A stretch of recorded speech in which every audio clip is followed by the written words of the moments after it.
తాకట్టులో ఉన్న బంగారాన్ని విడిపించి ఆ రోజు ఆన్లైన్ రేటుకే మేము కొంటాం. Sharma gold company. నమస్తే, వెల్కమ్ టు సుమన్ టీవీ. ప్రస్తుతం మనతో పాటు ఉన్నారు ప్రముఖ ఆస్ట్రాలజర్, జ్యోతిష్య రత్న, జ్యోతిష్య చక్ర వైభవ నిపుణులు డాక్టర్ రాళ్లపల్లి రవికుమార్ గారు. నమస్తే గురువు గారు. నమస్కారం అమ్మా. గురుగారు, 2024 మార్చి నెలలోని ద్వాదశ రాశుల్లో వివిధ రాశుల వారికి ఏ విధంగా ఉందో మనం తెలుసుకుందామండి. ముందుగా మార్చి నెలలోని ద్వాదశ రాశుల్లో నవగ్రహాలు ఎక్కడెక్కడ ఉన్నాయి? తప్పకుండా అండి. శరదిందు సమాకారే పరబ్రహ్మ స్వరూపిణి వాసరాపీఠ నిలే సరస్వతి నమస్తుతే. సుమన్ టీవీ ప్రేక్షకులకి నమస్కారం. నవగ్రహాలు ద్వాదశ రాశుల్లో మార్చి నెల అంతా ఎక్కడ ఉన్నాయో ఇప్పుడు తెలుసుకుందాం. ముందుగా సూర్యుడు వచ్చేసి మనకి మీనరాశిలో ఉన్నారు. అలాగే మనకి బుధుడు వచ్చేసి అదే మీనరాశిలో నీచ స్థానంలో ఉన్నారు. నెక్స్ట్ గురువు వచ్చి మనకి మేషరాశిలో ఉన్నారు. అలాగే రాహు మనకి మీనరాశిలో ఉన్నారు. అలాగే కేతు వచ్చేసి మనకి కన్యారాశిలో ఉన్నారు. ఇక శుక్రుడు మనకి కుంభరాశిలో ఉన్నారు. అలాగే శని స్వస్థానమైన కుంభరాశిలో ఉన్నారు. అలాగే కుజుడు కూడా మనకి కుంభరాశిలో ఉన్నారు.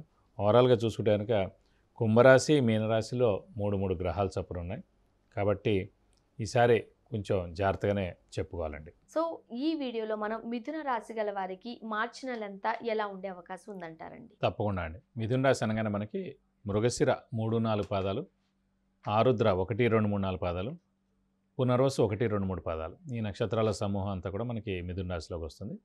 ఈ రాశి వారికి గురుబలం పరిపూర్ణంగా ఉంది. ఎందుకంటే లాభస్థానంలో చాలా బాగుంది. అలాగే శని కూడా భాగ్యస్థానంలో చాలా బాగున్నాడు. ఎందుకంటే స్వస్థానంలో ఎప్పుడైతే స్వస్థానంలో ఉంటాడండి గ్రహం చాలా మంచిది. ఎందుకంటే రెండు మెయిన్గా, ఒకటి స్వస్థానం, ఒకటి ఉచ్చస్థానం.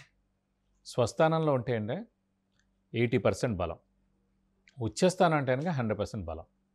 సో స్వస్థానం అంటే మన సొంత ఇంట్లో మనం ఎలా అయితే ఉంటామో, మనం హాయిగా మనం ఎలా కావాలంటే అలా కూర్చోగలం, రిలాక్స్డ్గా ఎలా కావస్తే అలా మాట్లాడగలం, ఎలా కావస్తే అలా చేయగలం, ఏ పనైనా సరే, అది స్వస్థానం అండి. ఉచ్చస్థానం అనుకోండి, మనల్ని ఎవరైనా పెద్దవాళ్ళ ఇంటికి మనల్ని రెస్పెక్ట్గా ఒక సెలబ్రిటీ మోడ్ కానీ లేకపోతే ఏదైనా వాళ్ళ ఇంటికి మనల్ని పిలిచినప్పుడు మనకి ఇచ్చే ఆ గౌరవం అన్నీ ఉంటుంది చూడండి, అది ఉచ్చస్థానం అన్నమాట. కాబట్టి ఉచ్చస్థానం అనేది 100% అండి గ్రహానికి, స్వస్థానం అనేది 80% అన్నమాట. కాబట్టి మిథున రాశి వారికి భాగ్యస్థానంలో శని ఉండడం చేత స్వస్థానంలో శని ఉన్నాడు కాబట్టి శని యొక్క బలం పరిపూర్ణంగా మిథున రాశి వారికి ఉంది. శని సాధారణంగా ఆరోగ్యకారకుడు, ఆయుష్కారకుడు, ఉద్యోగకారకుడు, ప్రొఫెషన్ కారకుడు, ఈ 4 కారకత్వాలకి మెయిన్గా శని ఇది చేస్తారన్నమాట. కాబట్టి ఉద్యోగంలో ఏం ప్రాబ్లం ఉండదు. అలాగే ప్రొఫెషన్ రీత్యా చాలా బాగుంటుంది. అలాగే ఆరోగ్యం చాలా బాగుంటుంది. అలాగే ముఖ్యంగా ఆయుష్ కూడా బాగుంది. ఓన్లీ మిథున రాశి అంటే ఎలా అని కాదు, మిథున రాశి వాళ్ళ ఇంట్లో వాళ్ళందరికీ కూడా ఇది వర్తిస్తుంది. For example head of the family ఉన్నారనుకోండి, ఎవరైనా హస్బెండ్ ఉన్నారనుకోండి, అతనిది మిథున రాశి అనుకోండి, అతనికి బాగుంటుంది, వైఫ్కి బాగుంటుంది, పిల్లలకి ఇద్దరికి కూడా బాగుంటుంది అన్నమాట. కాబట్టి హెడ్ ఆఫ్ ది ఫ్యామిలీ ఏ రాశి అయితే అవుతుందో ఎక్కువగా వాళ్ళదే ఇన్ఫ్లుయెన్స్ ఉంటుందన్నమాట మొత్తం ఫ్యామిలీ మీద. అందుకే పూర్వం చూడండి, పెద్ద ఆయన ఇంటికి పెద్ద ఆయన ఎవరైతే ఉన్నారో వాళ్ళకి 10 మంది పిల్లలు, కోడళ్ళు, మనవరాళ్ళు ఎంతమంది ఉన్నా కూడా పెద్ద ఆయన జాతకరీత్యా ఇదంతా నడుస్తూ ఉంటుంది అన్నమాట. ఇక్కడ అందరూ కూడా ఒకే ఇంట్లో ఉండడం, అంటే ఇండివిజువల్గా జాతకం ఉన్నప్పటికీ పెద్దైన జాతక ప్రభావంతో ఆ ఇల్లు నడుస్తుంది. ఎప్పుడు మొత్తం ఈ అందరి పిల్లలు కూడా ఆ ఇంట్లోనే ఆయనతోనే ఉన్నప్పుడు. ఇప్పుడంటే ఎంత న్యూక్లియర్ ఫ్యామిలీ వచ్చేసి అందరు వెళ్ళిపోతున్నారు కానీ, కాబట్టి ఎవరి జాతకం వాళ్ళదే. ఇప్పుడు ఒక కొడుకు కోడలు వేరే ఇంటికి వెళ్ళిపోయారండి, ఇప్పుడు ఆ కొడుకు జాతకంతో మొత్తం నడుస్తుంది ఆ ఇల్లు అంతా.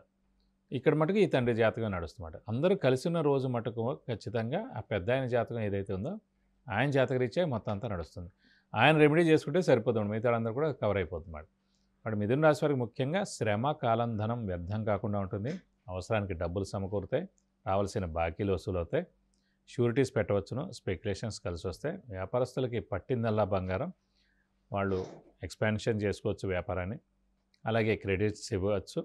కాబట్టి వ్యాపారస్తులు పట్టిందల్లా బంగారం అనుకోవచ్చు. అలాగే విద్యార్థులకి, రాజకీయ నాయకులకి, క్రీడాకారులకి, పత్రికా రంగం, యూట్యూబ్ రంగం, మీడియా రంగం, సినిమా రంగం, వీరందరూ కూడా పట్టిందల్లా బంగారం చెప్పుకోవచ్చు. అలాగే ఆరోగ్యం, ఆయుష్ కూడా బాగుంటుంది.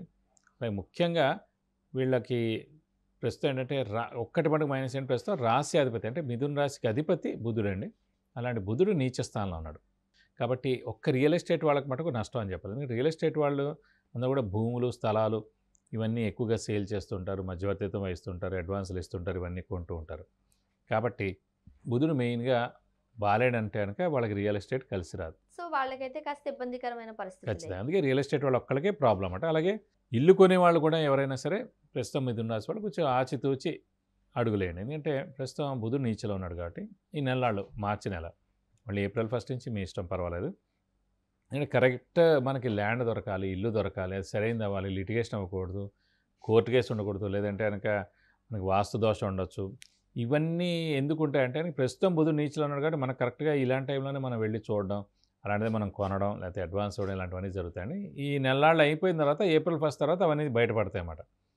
ఆ ఇంట్లో వాస్తు దోషం ఉందని, లేకపోతే వాళ్ళని ఆ ఇంట్లో ఎవరో పోయారని, లేకపోతే అందులో సక్సెస్ అవ్వలేదని, లేకపోతే ల్యాండ్ లిటిగేషన్ ఉందని, లేదంటే కోర్టు కేసు ఉందని ఇవన్నీ కూడా తెలుస్తాయి అన్నమాట. కాబట్టి ఒక్క రియల్ ఎస్టేట్ వాళ్ళు అలాగే ఇల్లు కొనేవాళ్ళు ఉంటే ప్రస్తుతం ఒక నెలల మటుకు ఆగితే కనుక మీకు బాగుంటుందని చెప్పుకోవచ్చు. అయితే మరి ఫారెన్ వెళ్ళేందుకు అవకాశం ఏమైనా ఉందా? కలిసి వచ్చే అంశమేనా? ఫారెన్ వెళ్ళేందుకు అవకాశం ఉంది. ఎందుకంటే గురు పరిపూర్ణంగా మనకి లాభంలో ఉండడం, రాహుకేతులు బాగుండడం, అలాగే శని కూడా భాగ్యస్థానంలో ఉండడం. సో ఇవన్నీ కూడా ఇంకోటి ఏంటంటే మిథున రాశికి యోగకారకుడైన శుక్రుడు కూడా భాగ్యస్థానంలో చాలా బాగున్నాడు.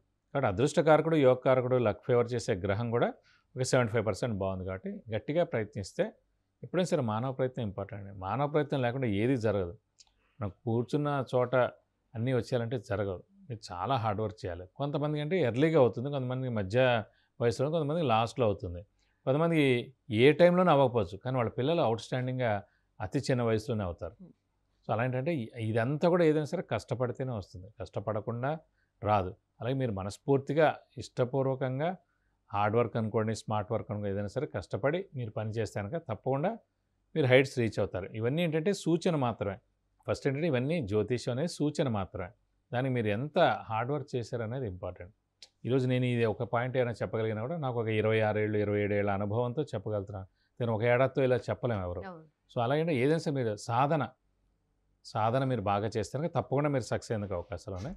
కాబట్టి ప్రస్తుతం మిథున రాశి వారి మటుకు అవుట్స్టాండింగ్గా ఉందని చెప్పుకోవచ్చు. అండ్ కొంతమంది సంతానం కోసం, పిల్లల కోసం చాలా వెయిట్ చేస్తూ ఉంటారండి. మరి మిథున రాశి వారికి ఆ యోగమైనా కలిగే అవకాశం ఉందా? ఇది సరైన సమయం చెప్పుకోలేదు. ఎందుకంటే లాభస్థానంలో గురువు చాలా బాగున్నాడు. ఆ లాభస్థానంలో గురువు ఉండి పంచమ స్థానాన్ని సప్తమ దృష్టితో చూస్తున్నాడు. పంచమ స్థానం అంటేనే సంతాన స్థానం. అలాంటి మిథున రాశి వారికి పంచమ స్థానం తులని, లాభంలో మేషంలో ఉన్న గురువు సప్తమ దృష్టితో చూస్తున్నాడు. కాబట్టి ఖచ్చితంగా ఈ ఏడాది సంతానం కలిగేందుకు అవకాశాలు 100% ఉన్నాయండి. సాధారణంగా అంటే వీడికి ఒక 80% వరకు మంచిగానే ఉంది, ఒక 20% అందరికీ ఉంటుంది అటు ఇటుగా ఇబ్బందికరమైన పరిస్థితులే. మరి ఏ దేవతను ఆరాధిస్తే మంచిది, ఏ క్షేత్రాన్ని దర్శించుకుంటే మంచిది? సాధారణంగా వీళ్ళు మెయిన్గా ఏంటంటే మిథున రాశి వారికి ఎవరికైనా సరే పంచమ స్థానమే చూడాలండి. మిథున రాశి లేదా మిథున లగ్నం. మిథున రాశి వారు పంచమ స్థానాధిపతి తుల అయింది కాబట్టి తులకి అధిపతి శుక్రుడేడు కాబట్టి అమ్మవారిని ఎక్కువగా ఆరాధిస్తే చాలా మంచిది. అంటే వీళ్ళకి అదృష్ట దేవత వచ్చేసి అమ్మవారండి. సో సాధారణంగా అమ్మవారిని ఎక్కువగా వాళ్ళు పూజిస్తూ ఉంటారు కూడా.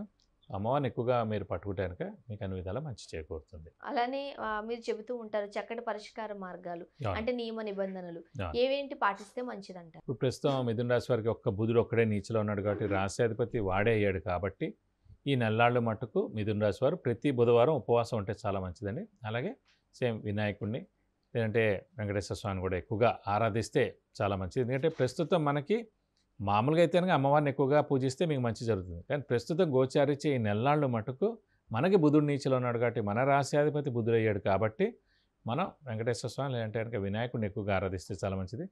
ప్రతి బుధవారం ఉపవాసం ఉంటే చాలా మంచిది ఈ నెల్లాళ్ళు. అలాగే వీలైతే కనుక ప్రతి బుధవారం ఈ 4 వారాలు కేజీంపావు పెసరపప్పు బ్రాహ్మడికి దానం ఇస్తే కనుక దోషం మొత్తం తొలగిపోతుంది. అలాగే వీలైతే కనుక వినాయకుడు అష్టోత్తరం కానీ లేదంటే కనుక వెంకటేశ్వర స్వామి అష్టోత్తరం కానీ రోజు చదువుకుంటే మీకు అన్ని విధాలా మంచి చేకూరుతుంది. గురుగారు, మార్చి నెలలోని ద్వాదశ రాశుల్లో మిథున రాశి గల వారికి ఏ విధంగా ఉండే అవకాశం ఉంటుంది, అలానే చక్కటి పరిష్కార మార్గాలు సూచించారు. ధన్యవాదాలు. నమస్కారం. సుమన్ టీవీ ప్రేక్షకులకు విద్య గురించి కానీ, ఉద్యోగానికి సంబంధించి కానీ, వివాహానికి సంబంధించి కానీ, కుటుంబ సమస్యలకు సంబంధించి కానీ, వ్యాపారానికి సంబంధించి కానీ, ఇతరత్ర ఎటువంటి సమస్యలు ఉన్నప్పటికీ మీకు కింద స్క్రోల్ అయిన నంబర్కి కాల్ చేయవచ్చు, లేదా వాట్సాప్ కూడా చేసి గురుగారు అపాయింట్మెంట్ తీసుకుని గురుగారితో మీరు నేరుగా మాట్లాడి చక్కటి పరిష్కార మార్గాలు పొందగలరు. ధన్యవాదాలు.